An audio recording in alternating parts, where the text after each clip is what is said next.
McVeigh and John Doe 2 were only a part of this plot.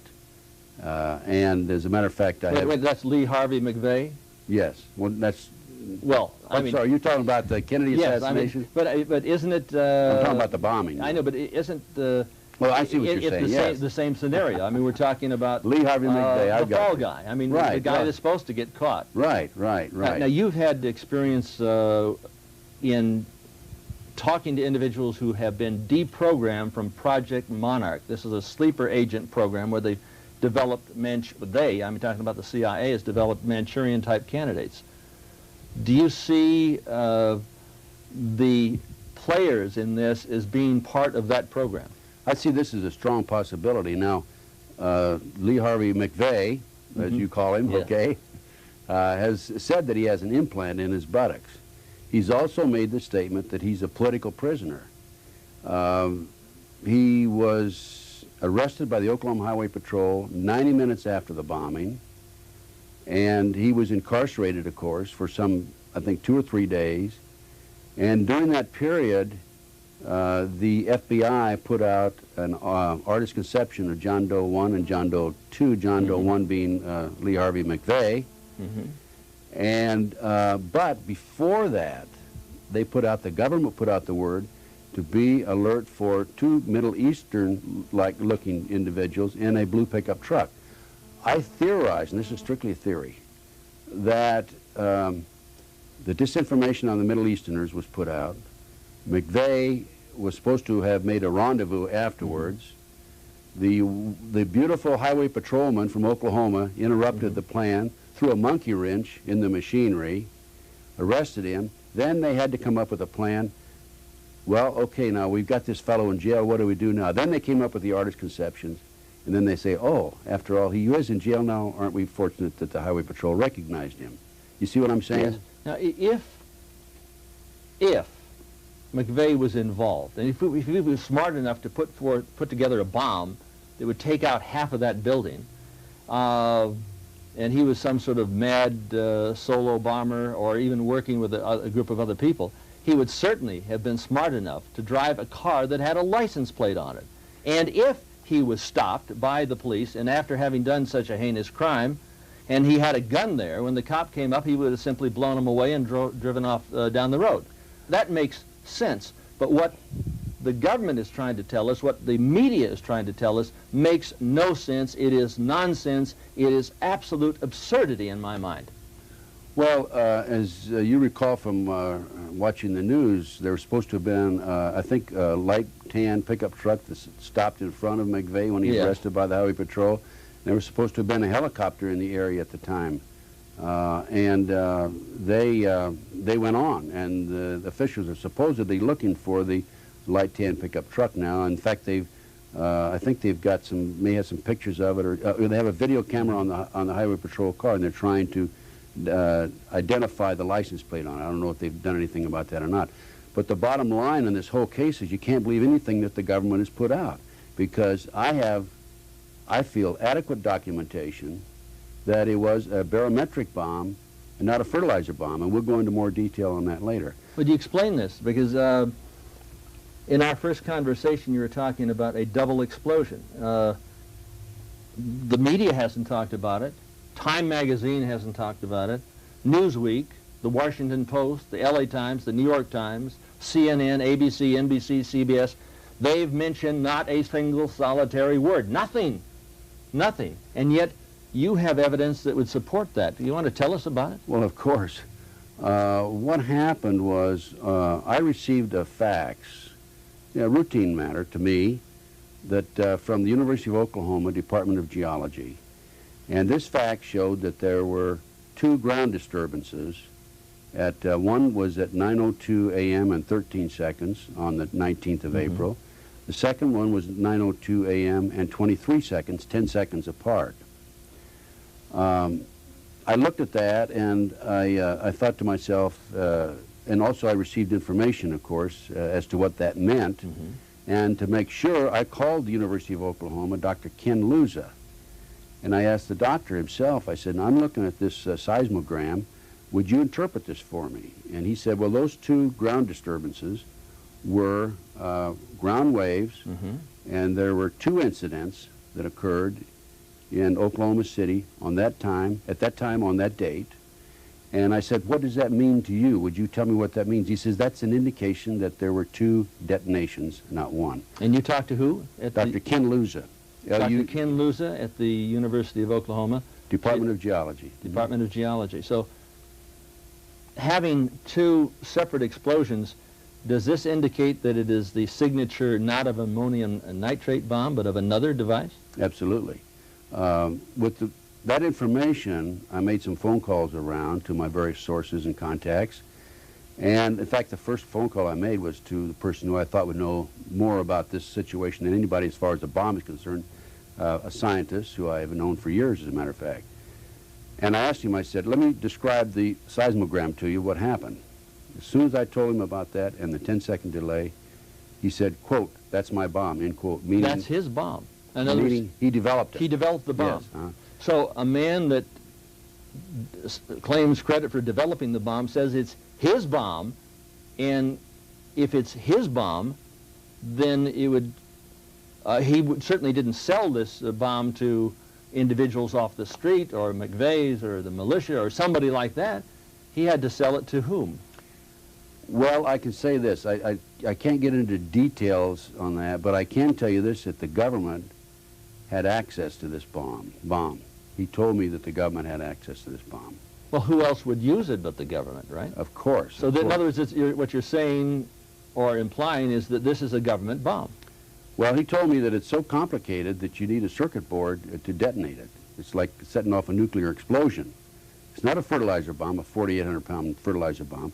And I think it's rather amusing, not amusing because of the tragedy involved here, but we have to go back and look at what the government put out. First of all, they said a car bomb with 1,000 pounds of fertilizer. Well, wait a minute. Let me stop you right there for 1 second. You said it was a car bomb with 1,000 pounds of fertilizer. Fertilizer bomb, yeah. Yes, a fertilizer bomb. But, I mean, they said that a couple hours after. Almost immediately. Almost immediately. Mm-hmm. But if they said that almost immediately, within 90 minutes, that would be almost immediately, wouldn't it? Within 90 minutes, they had ID'd the individual Lee Harvey McVeigh, right? They had ID'd him from the axle, the rear axle or the differential of the car that that blew up and sent this thing off 2 blocks, right? Something like that. I yes. mean, that's what they said. Sure. They said it was a car. That's what they said at first. But if it really didn't come from the car, then they couldn't have placed it to the car and couldn't have attached him to it. So that's a lie. Well, they said, first they said it was a car, then a pickup truck, a panel truck, and a 24-foot Ryder rental truck.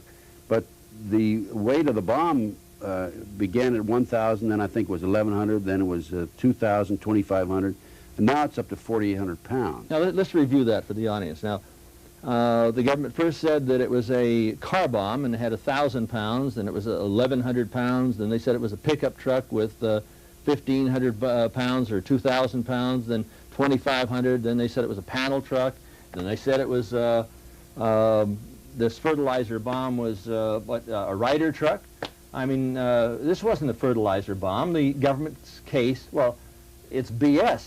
This is a BS bomb, and it's a political bomb, and it's been dropped upon the population, not only of this country, but of the planet, because these people are going for global government. In my opinion, I see this as being engineered by the CIA, the ISA, or somebody like that, certainly not a bunch of people who are making little bottle bombs in their backyard and having fun like kids on the 4th of July. Well, if they were going to set this up, and they did a nice job Yeah. of setting it up, you're going to take somebody like McVeigh and John Doe 2. You're going to have them setting off small explosives in the yard, make sure the neighbors know about it. Mm-hmm. You're going to have them attend a militant meeting because, after all, that's one of the targets. Oh, they here. would set him up like that. The They set him Manchurian up this way, candidate. right. To They set him up prepare this the way. credentials. Right. Right. To prepare the credentials, to give them the background, the basis for everybody to go after the militants, and to say that McVeigh was a militant and John Doe 2 obviously militant. Now, they say, they first came out, they said that John Doe 2 and John Doe 1 were AWOL soldiers. Now, if they were AWOL soldiers and McVeigh has now been identified, that means that they must know the identity of John Doe too. Now, they said this right almost from the beginning.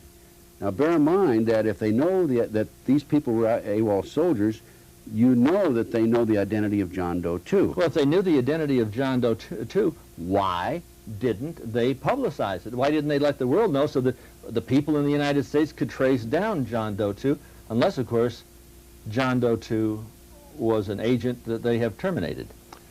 Well, they apparently don't want the people to know who John Doe 2 is. Now, if I was trying to locate somebody, I put out an all-points bulletin to all law enforcement throughout the country. I give his picture to the news media, and I print it. Now, you were in the FBI, again, for 27.5 years. You were head of the FBI in Los Angeles. I was taking a look at a Soldier of Fortune. This is not exactly the best. This came from a Xerox, but this is the June issue. And I see an individual here, and they say Robert Rodriguez, undercover ATF agent who tried to get the bosses to call off the ill-conceived raid, they're talking about Waco, was made the scapegoat. He's now the first agent to ever sue the BATF. And then they have another fellow right in front of him who looks strangely like Lee Harvey McVeigh. Is it possible that we're really talking about sleeper agents here? I mean, sleeper agents, people that have been programmed. We know that the government has lied to us before. We know that the President of the United States lied to us when he said that he was unaware that the Japanese were coming across the entire Pacific to bomb Pearl Harbor because the Purple Code was broken.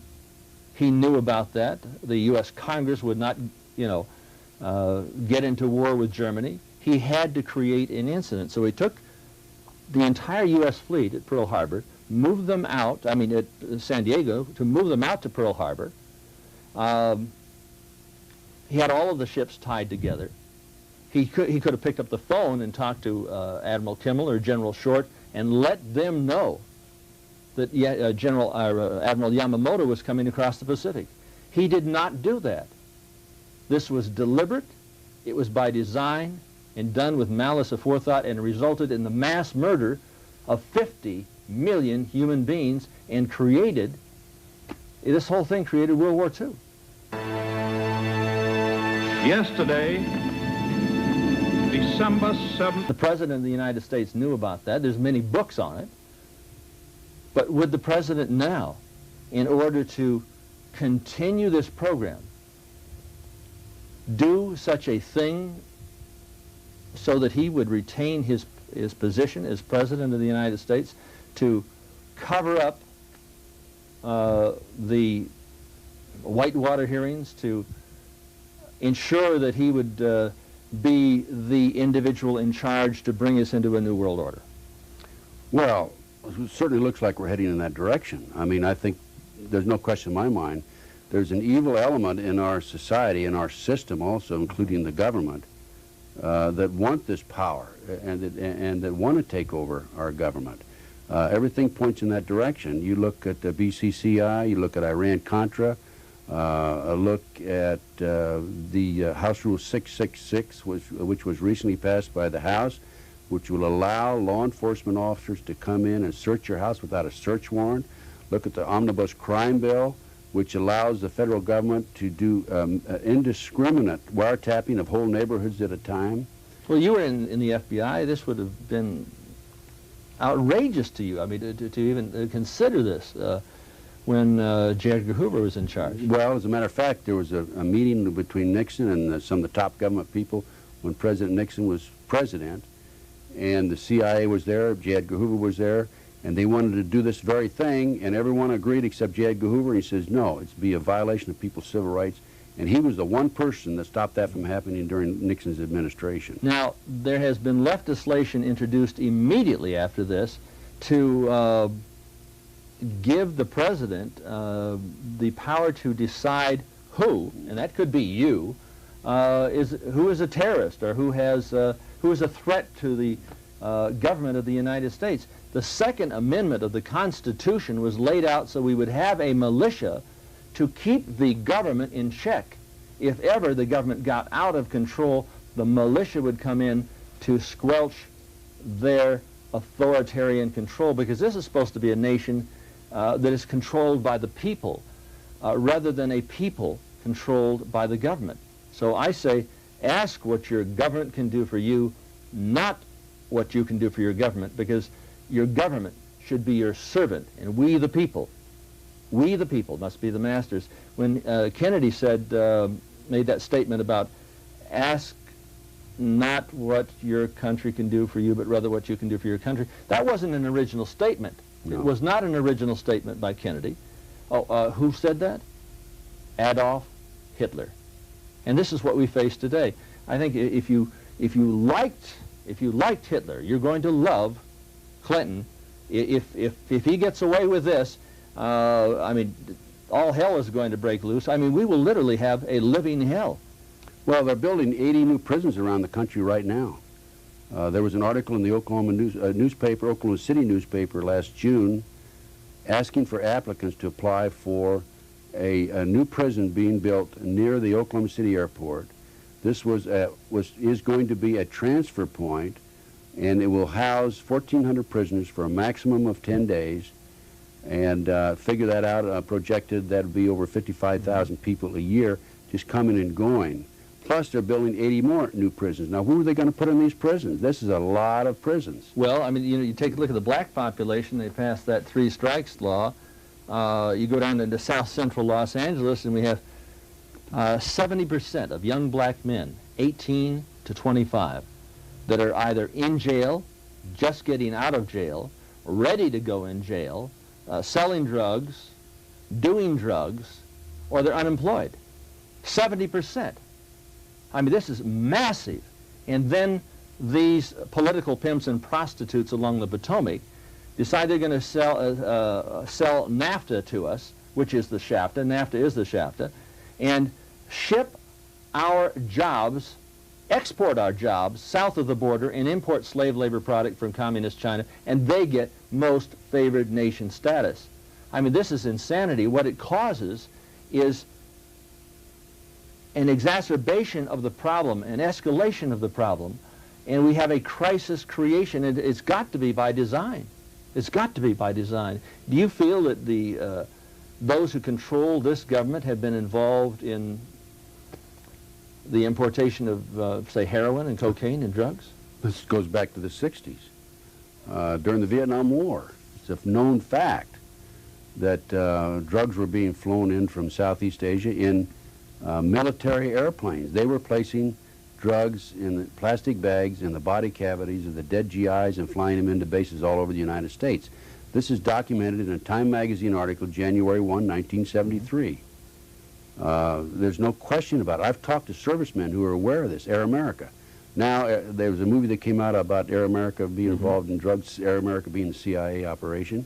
So they've dropped that name. Now they're shipping them in from a new airline out of Florida, but it's still a CIA front. Yeah, I've got the book, The Politics of Heroin in Southeast Asia. Lieutenant Colonel James Boegreitz came back after talking to General Kun Sa in the Golden Triangle, and he had asked him, who is the major buyer of this stuff? I mean, and he said, why, your government. He said, well, what do you mean? Your government, our government, buying heroin? I mean, or the CIA buying heroin? I mean, he couldn't believe it. And eventually he went back, and Kun Sa opened up the files for him and said, yes. They said, Richard Armitage, Assistant Secretary of Defense, appointed by Ronald Reagan, a good friend, close friend and confidant of George Bush, who is, he claimed, to be the #1 importer of heroin into the United States for the Central Intelligence Agency. So by spreading this poison, this disease in the major urban areas, especially in the black and Latino communities, they create this massive problem, because it's not black guys and Chicanos who are going down to Colombia are going out to Southeast Asia and importing this. They bring it in to create the problem and then offer the solution. The solution is always worse than the problem that they've created. It's ordo ab chaos. Control out of crisis. Now, in this particular scenario, the one that we're taking a look at right now, we see the major media, ABC, NBC, CBS, CNN, the New York Times, the LA Times, all coming out with this poison. And I'm going to the magazines, and I just take a look at the recent Time magazine. Here they have the right hand of God. Meet Ralph Reed, 33. His Christian coalition is on the crusade to take over U.S. politics, and it's working. Now you notice in this particular picture, it's in black and white, and the way they have this photograph, one would take, if you take a very close look, you just put a little thumb over here, and it looks like the son of Adolf Hitler with the mustache, little mustache underneath. And this picture is either a phony, in my mind, or it was taken on a planet that had a dual solar system, because you see the shadows from up above here and going below his hairline and making it look like that swoop of hair that Hitler had. And then you see underneath his eyes, it's light. So there was a light in front of him that lit his eyes. That would have eliminated the shadow underneath his nose. And you're taking a look at it, and I know you're smiling, right? And I know that all of you are taking a look at it. Why would they do this in black and white if not, in fact, all of the pictures, or most all of the pictures of Adolf Hitler is in black and white? And if you go into the text, they churn and twist the truth so it makes it look like he is involved in some sort of militant neo-Nazi activity. What do you think about this picture, Ted? Obviously. There's no question about it. I mean, this is a phony. It's not a real picture. Like you said, it's in black and white. It's not in color. And it's very obvious that the lights have been changed and angled in such a manner so that he does look like Adolf Hitler. I'm surprised they didn't just put a mustache on him just for kicks. It's deliberate and by design. Now, Time magazine was created by Luce, a member of the Skull and Bones. It's the Brotherhood of Death, that Faustian financial fraternity over at Yale University, where the fellows lay nude in a coffin. They're born again into a satanic order. Do you see any Satanism? I'm talking about raw, unadulterated Satanism in government, or any individuals who would practice this Luciferian theology in positions of power today? I've talked to many people in the last 15 years, adult survivors, meaning somebody that's born into the satanic movement, and their grandfather, grandmother, mother and father were in it, or trying to get out. I've talked to ritual abuse survivors. Usually that involves people involved in the practice of Satanism. I've talked to hundreds of these people across the nation, and there's no question but that the satanic movement, which has been with us for 2,000 years, and was really well organized, I'd say, back in 1776 when the Illuminati was really founded and became active. There's no question that they've been working at this for years.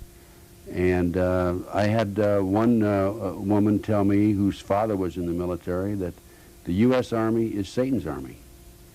And I have information, documentation, that these people, this element in our society, has infiltrated virtually every level. Doctors, lawyers, politicians, oh, by all means politicians. And I can tell you a little bit about that, too, go into more detail. The government, law enforcement, judges, right up and down the line.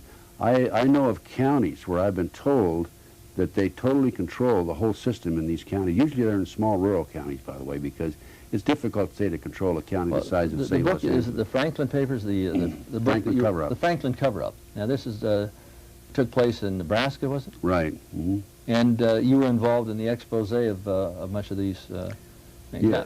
27 years ago, 28 years ago, I produced the Illuminati CFR records here, and this talked about an organization of evil, an oligarchy of evil, operating from 58 East 68th Street in New York City, called the Council on Foreign Relations. We claimed, Myron Fagan and myself who did the narration, that this organization does in fact control American politics and is set out to demolish this constitutional republic and establish a new world order upon the ashes of American sovereignty. And they created World War II, or put the everything in gear to create World War II, so that at the close they could introduce the United Nations, and of course Alger Hiss, first Secretary General of the United Nations Organizational Conference in 1945, put together the charter. He was from the Council on Foreign Relations. Nixon, who supposedly exposed him, and he was not the first individual to do so, but he took credit for that, was escalated to a position of power, and then eventually Vice President and President of the United States. I see this whole Hegelian thing in process, the Democrats and the Republicans, sort of like the sharks and dragons in New York, but the guy who's in the driver's seat is manipulating them just like they have puppets on a string. It's a political play. It's a play. And the CIA is simply the enforcement arm of the CFR. Now, you have some more information that just came to you on the wire this afternoon before you came into the studio. Yes, I received a fax this afternoon on the bombing, and I do not know if this is accurate or if it's been documented, but I will review it with you. And this was on a talk show. The host was Mark Boswell, and it's 12 a.m. Eastern Daylight Time on April the 29th, so this was several days ago. Shortwave channel 12.160, satellite Galaxy 6. And on the show, Boswell interviewed a 28-year CIA veteran named James Black and his assistant named Ron Jackson regarding sworn affidavits now in their possession, supposedly sworn by two Justice Department officials, which state that they were part of a committee of 10 who planned the Oklahoma bombings. The officials have retained these two ex-CIA officials, not ex, but they're CIA veterans, have retained a prominent East Coast attorney, and they and their families are now in hiding. This is what the talk show host said. Their affidavits have reportedly been delivered to a prominent government official who will be asked to launch a proper investigation. Now, that's interesting. That show was April 29th, and here we are well into May, and we haven't heard anything about it. The LA Times doesn't say anything about it. In fact, when the LA Times made reference to you, they just said you were an FBI agent. They didn't say you were the man in charge of the FBI here in the city of Los Angeles. They didn't say you were the man in charge of the FBI in Dallas or in Memphis. They didn't say you were assistant director in Hartford, Connecticut. They forgot to mention those things. They also forgot to mention your quote. They also forgot to mention the material that you had. Well, they don't want this story to come out. Well, they don't want you to hear what you are now seeing. Now, there's two detonations. We can go beyond the... First of all, talking about the LA Times, in that article that they had about me, it's just yesterday, as a matter of fact, they said that I was a self-professed expert on Satanism. Well, I've never said that. And as a matter of fact, I composed a letter immediately to the editor, and I also sent a separate letter to the publisher, and I'm challenging them, and I'm going to make them, one way or another, put in all the facts and the truth about my lecture that I gave in Palm Springs last Sunday. They did not cover it at all. I mean, they basically did everything they could to make me look like I didn't know what I was talking about, did not furnish all the details. It was yellow journalism at its best. Well, you had, at one time, 700, Ted Gunderson had 700 men working under him in the FBI. 700, with a budget of $22 million. I mean, you know what you're talking about. And I was looking at your bio and just going through that. It's fantastic. And by the way, the exact quote from F. Lee Bailey is, Gunderson is a person whose investigative skills are unsurpassed by anyone. That means anyone I know or have known. According to F. Lee Bailey, you are number one. Well, that cost me a lot of money to get him to say that. Yeah. I might. I take a look at the anti-terrorism legislation, and that's exactly what it is. After the Reichstag burning, Hitler said we must transfer this power from the people to the president, to the Fuhrer. And Clinton was talking about transferring this power to the president so the president would make a determination as to what group was politically correct and what group was not. And of course, he would have the police powers, and any two people conspiring to have a militia to protect themselves from the power of a Hitlerian government could be arrested and put in jail for a minimum of 10 years. Well, this is insanity. There's a recent bill that's been introduced by Senator Biden that will allow the government to take sovereign citizens, put them in jail without a hearing in secret closed sessions, and if no country will accept them, they'll be in there for the rest of their lives. Yeah, it says here, this would allow the Justice Department, headed by Janet Reno. She reminds me of Herman Goering in Drag. You know, it's just an incredible personality. Janet Reno, to investigate crimes based on the political beliefs and associations of suspects. That would put all opposition to the president in jail, just like what occurred in Nazi Germany. And yet the American people are not aware of this by and large. And it's unfortunate because where are they receiving the information about what's going on in this country? They're receiving it from the mainstream media.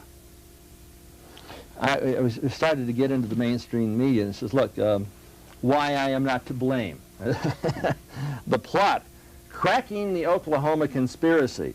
And they go to the plot, the Tim McVeigh or Lee Harvey McVeigh here, into, they talk about this manhunt takes the investigators inside the mind. They've convicted the man already. There's no trial, but he's convicted. Inside the mind of this man and into the paranoid world that shaped him. Then they go on to go into these other individuals, the Michigan connection, because the militia there is opposed to the crimes of the president. Then to the journey throughout the United States, and then into, again, the crime scene, and then a fellow holding a dog. I mean, they really know how to milk this. I think about it all the time for the rescue workers too, the awful memories, and you go through the whole thing. Then they get into friendly fire. A couple of guys wanting to get their picture in the paper consented to hold up some sort of semi-automatic rifle and an American flag. Thanks, guys, for that. Then covered on the right flank, and then blame the bombers only. The President of the United States is blaming those who opposed the President of the United States for inciting some sort of bombing of the federal building. And this is all supposed to have taken place because these people are in opposition to the government. This is absolute insanity. And I keep going over the pieces. Then they say, Time magazine. This is the Skull and Bones publication. Time, how dangerous are they? Oh boy! And then we get into the picture of the little child with the teary eyes, like one of those old Keane pictures. A moment of silence, And if that doesn't, you know, get all of the mothers of America, nothing will. Then they go on from there to more children and the people crying at the funeral. They are milking this. And Clinton, the President of the United States, is milking this as if he would have tit on a cow. And this is a massive media event.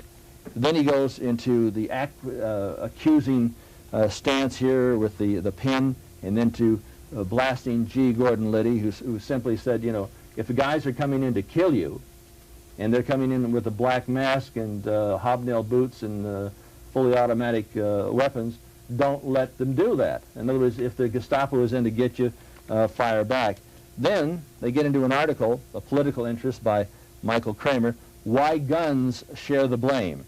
And then he talked about his group of psychologists that he interviewed here, said that those individuals who were throwing sponges at a clown, right, were more inclined to throw more sponges at the face of the clown with a gun in sight, so that guns really, just the mere sight of a gun, aggravates the event, so that guns somehow are guilty for, or the possession of guns, or the Second Amendment is responsible for the bombing at Oklahoma City. I mean, this is absolute insanity. And then they go into enemies of the state. So these people are really enemies of the country rather than friends of the country. And Patriots Awake, I love my country, but I fear my government. In fact, Ted, I think it was stated, I think by Jefferson, it said that we have liberty when the government fears the people, and tyranny when the people fear the government. And I keep going on in these stories, and they get into the militia and the great threat, the power of all of these people. They get into Gordon Call, Waco. They are demonizing the Patriots. They are demonizing. Here is another picture of this guy is sort of a clown here, Norman Olson, commander. He allowed them, Time magazine, to take a picture of him with all of these bayonets coming up so that they can demonize him. I mean, this is... Yeah, Joseph Goebbels would have been proud. Joseph Goebbels, this is Adolf Hitler's propagandist, would have been proud of this type of political propaganda. If you subscribe to Time, drop it. In fact, Life magazine says, we don't take sides, we just take pictures, which is nonsense. And again, U.S. News, they're armed. Are they dangerous? The radical groups that hate the U.S. government and what they fear. And then it gets into the heartbreak, and they go into G. Gordon Liddy and the president again, and the manhunt and the twisting of all of this. And then guess what they do? They go to the babies, and then right on to the next event, they go to white power, an epidemic of fear and loathing, and they go from, of course, from the white power to the Klan, and then over to the Patriots again. This is pure, unmitigated propaganda. If you believe that the CIA, the ISA, and Clinton and company had nothing to do with the Oklahoma massacre, then you probably believe that Lee Harvey Oswald was the sole and exclusive killer of John F. Kennedy. Ted, I've never seen anything like this in my life. It is obviously an attempt to convince the American people that they must surrender their sovereignty to a new world order. Now, you've got some documentation here which you need to get to the public. And if for the next, 10 minutes you can just bring this out. Well, let's not leave the news media yet. Yes. As I said, I think I said earlier, I mean, they were aware in almost the beginning that there were 2 detonations, yet they still haven't printed it. And the FBI not only has ignored it, they've said it's not true, it's a lie. Let's talk a little bit about the bomb itself.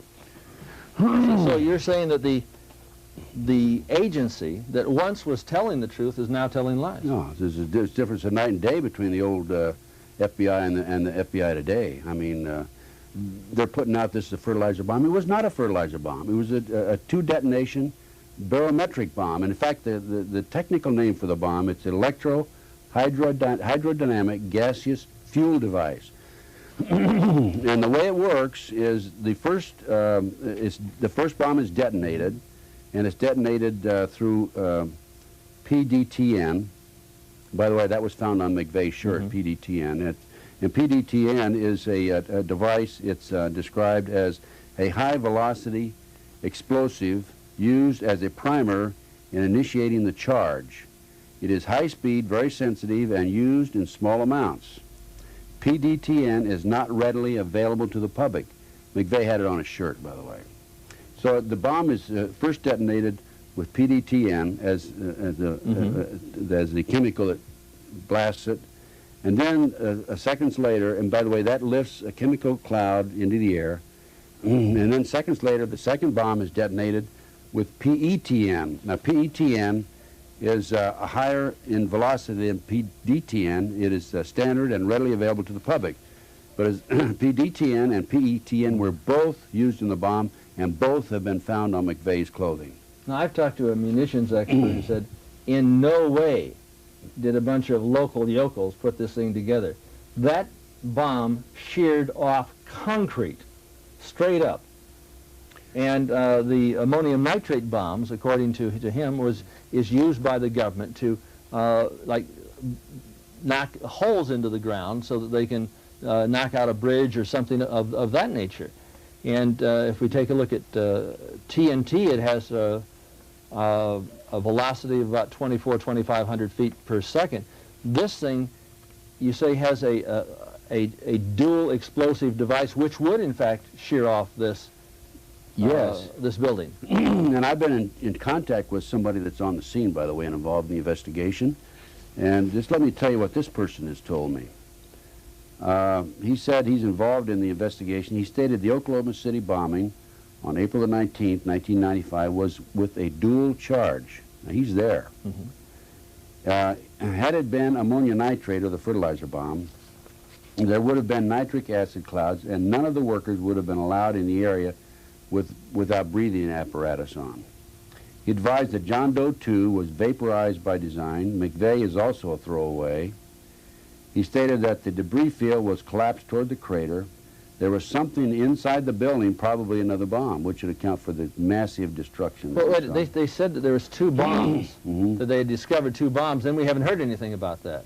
Well, there were two detonations, and then they found another bomb on the third or fourth floor. The first day, we didn't hear any more about that. Well, if they found another bomb and we haven't heard anything about it, that means that whoever did this was working from the inside rather than simply driving up in some rider truck or a pickup truck or something of this nature. I think there's a good possibility that the truck was used as a decoy and the actual damage was done by bombs planted on, by the bomb on the inside, and the other bomb on the inside did not go off, and if that had gone off, it probably would have leveled the whole building. But he also said that it was a drop and shear charge, and the investigators have looked for signs of ammonia nitrate on the pillars and the posts and in the debris. They have not found any. He stated that I am, quote, 100%, end quote, correct in my deductions and in my investigative efforts. Now, his position is what? He's at the scene. He's working on the case. He's working on the case at the scene. He's a criminal investigator. And he's a criminal investigator, and he says that? He says that it was a two-detonation bomb. And he furthermore says it was not a fertilizer bomb. It was not a fertilizer bomb that took the building out, but yet it could have been a fertilizer bomb out front as a decoy. Well, I think that no, it wasn't a fertilizer. It was a barometric bomb out in front and inside, is what I think. The people at the scene, they're supposed to have experts there. They would know this, but they're not. They're releasing this fertilizer bomb theory. I think the reason they're releasing the fertilizer bomb theory is because it's very obvious McVeigh et al., John Doe 2, would not have access to a bomb with this technicality. Now, all the while this is going on, the dollar is hitting new lows. It's collapsing even against the Mexican peso. And by the way, if you believe that the Mexican government, probably the most corrupt government in the place of the planet Earth, is going to pay back a single solitary cent that Clinton loaned them, you'd probably have to believe that the John Birch Society is going to make Mike Tyson their next poster boy. This is outrageous behavior on the President of the United States. I mean, it boggles the human brain. Now, you say this individual worked and is working At currently the scene, yes. on the scene. Right. And you have known him from in the past when you were in the FBI. No. Or you've known him No, he since came then. forward as a result of one of my radio broadcasts. What do you have to say to the public of the United States? What do you think that we can do, other than simply exposing this? Should we not take this tape and bootleg it, make copies of it, and get it to the world press? Of course. But I don't know that the world press would do anything with it. However, there was one of the radio shows I was on out of Montana. I've been on about 15 shows in the last 10 days, by the way. And the host called me back the next day and said that the demand for the tapes on that show are unprecedented. He's never had demands like that before. In fact, host after host have told me that. They've called me back and said, I've never had a show like this in my whole career. People that have been on the air for 25 and 30 years. And in fact, in the Montana case, one individual, a businessman in Colorado, ordered 200 tapes to hand out to his friends. Well, if we reach the people, if you reach the people who reach the people, and at the end of the show you're going to see at the bottom of the screen how you can get tapes of Ted Gunderson and myself on KDNO. We did a broadcast out of Delano in Central California, and we're going to be doing more broadcasts around the country. If you get the tapes and you send it out to, let's say, the administrative assistant of a congressman, the administrative assistants will play the tapes. I don't believe the congressmen are going to open the package. They rarely ever see them. But if you reach the people who reach the people, the talk show hosts, the alternate media in this country and throughout the world, we can and will make a change. Now,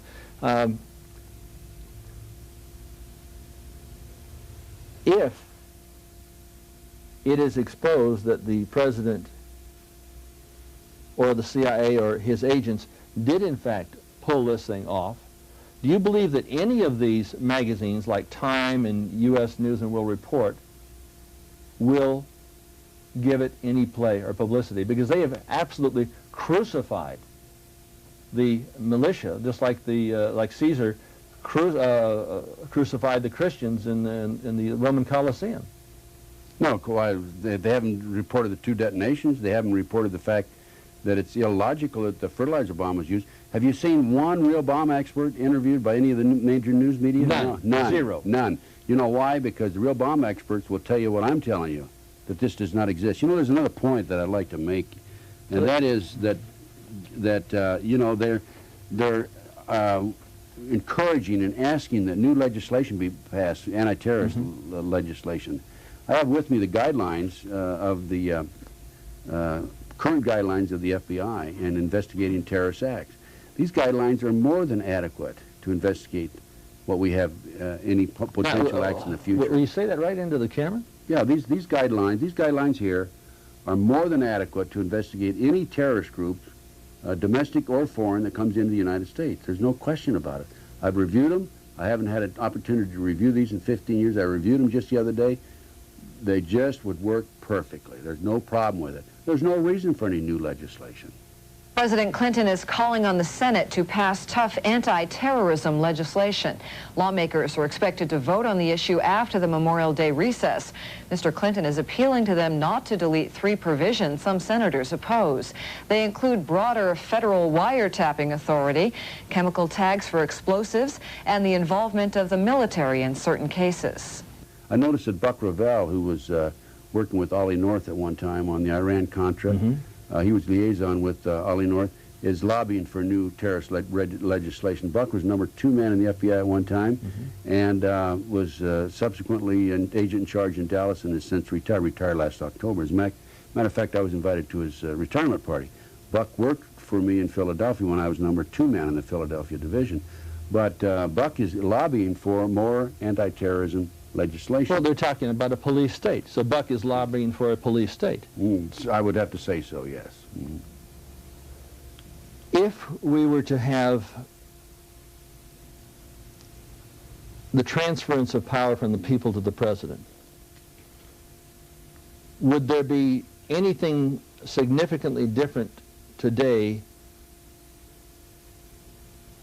than what occurred under the Third Reich in Nazi Germany?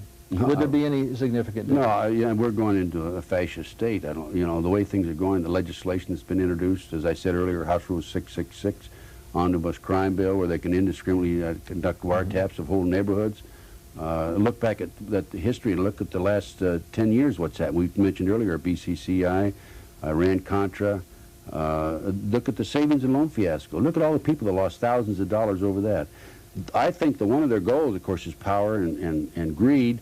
But one of their goals also is to establish a two-class society, the ultimate rich, and maybe 1%, and the rest of us all poor, and slaves. Well, they're collapsing the U.S. dollar. The stock market is making new highs. They're giving most favored nation status to the communists who have some 7,668 death camps at my last count, some 23 million incarcerated for slave labor. There's an attrition rate of 25%. That's 5,750,000 people die annually in those death camps, and it's rumored that some of those people don't always have a nice day. And they make those little toys and little things that you get for your family and your kids at Christmas.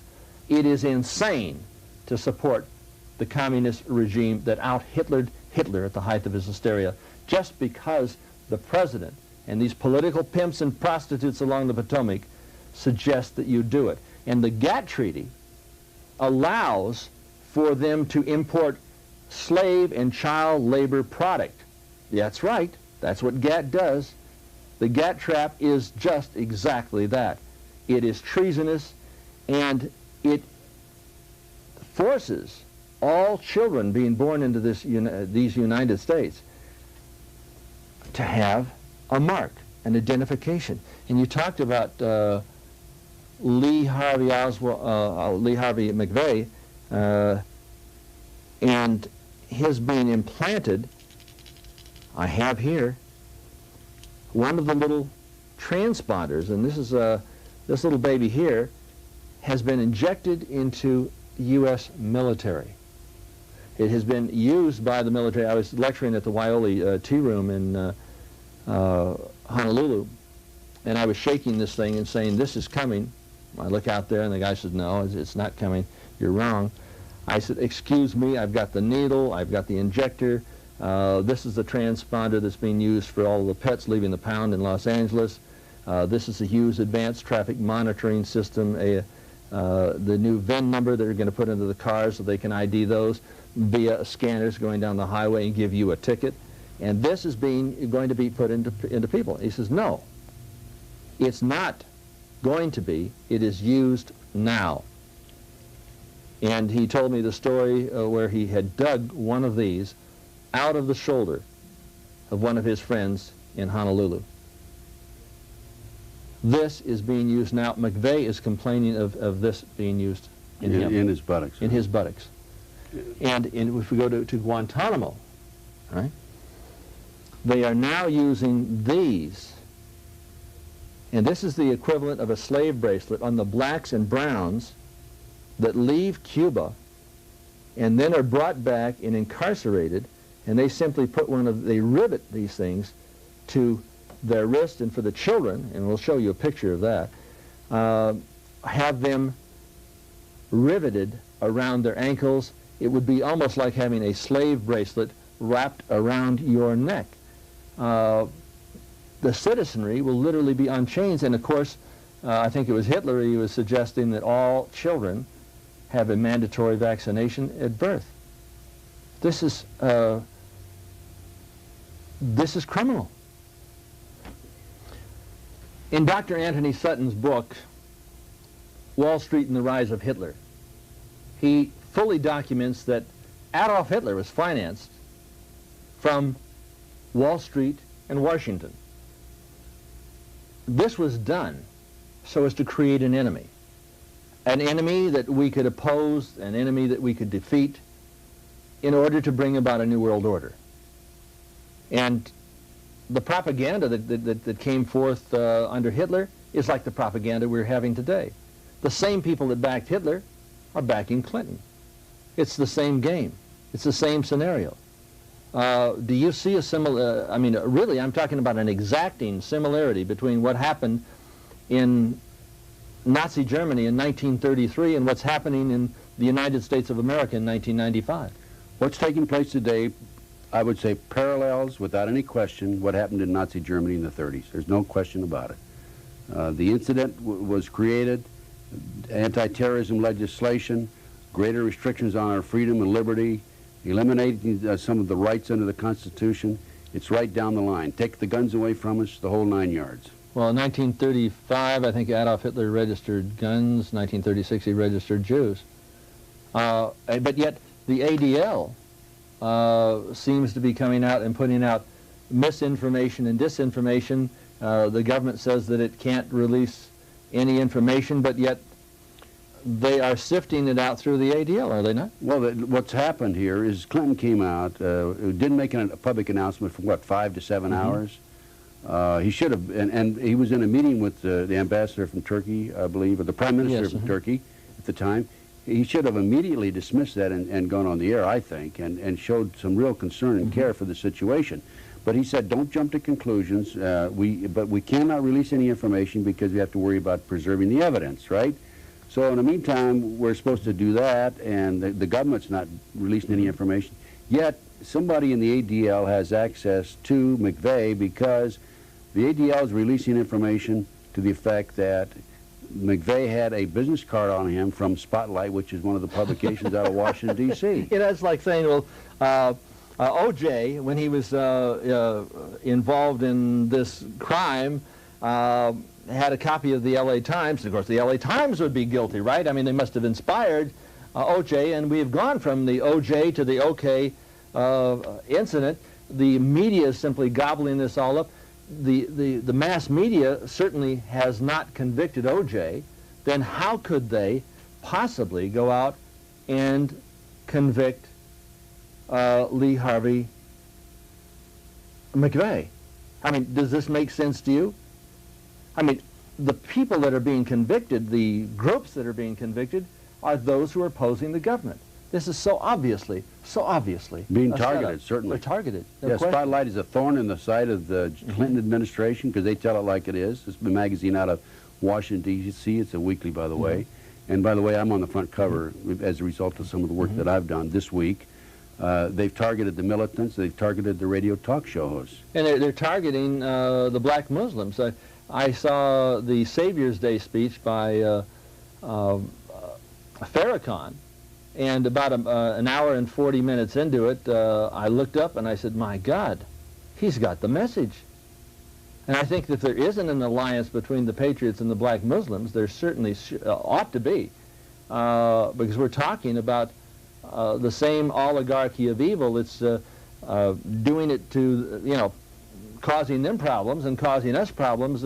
It all comes together. And there's a great awakening that's happened as a result of Farrakhan's teachings, and I'm very happy about that, and openly seek some sort of alliance, because this is not a confrontation between white and black developing in this country.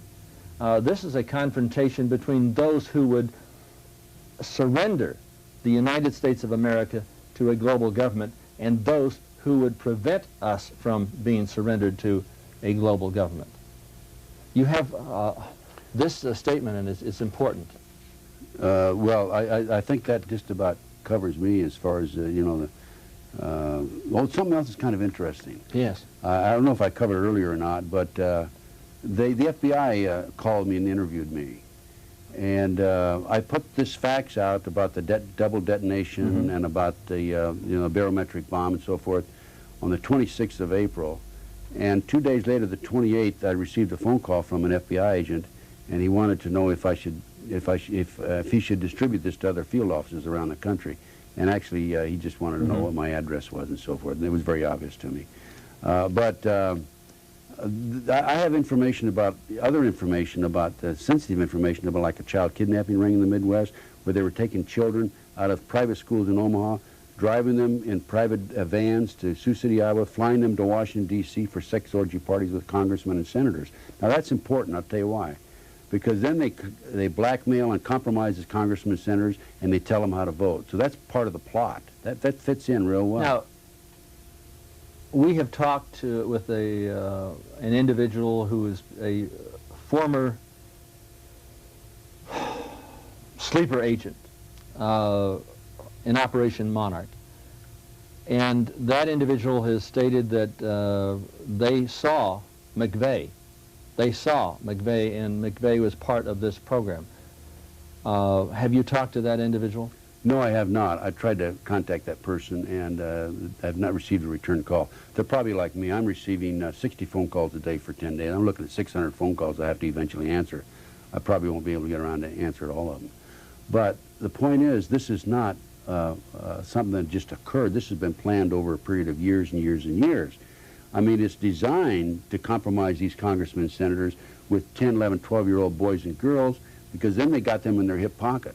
This is all very well planned and very well organized. Now, to keep this ball rolling, would not the government, or those who control the government, the evilarchy, the cashists, the financial fascists that control this country, try to provoke or create an incident between the militia and agents of the government in order to slam dunk this legislation and shove us into the New World Order? Well, what I'm worried about is another bombing, which would just be about all we need for Congress to go ahead and act in and pass some anti-terrorism legislation. And today is, what is it, the 8th, the 9th of... May the 9th, I believe. May the 9th. Could you be facing another terrorist event, another American Holocaust committed by the president or his political cronies within the next week, month, year? You need to demand an investigation. You need to reach out and touch. You need to start thinking, and you need to stop subscribing to Life and Time and Newsweek and start watching those individuals like Ted Gunderson, who's telling the truth. I want to thank you for watching Impact. The ball is in your court. The rest is up to you.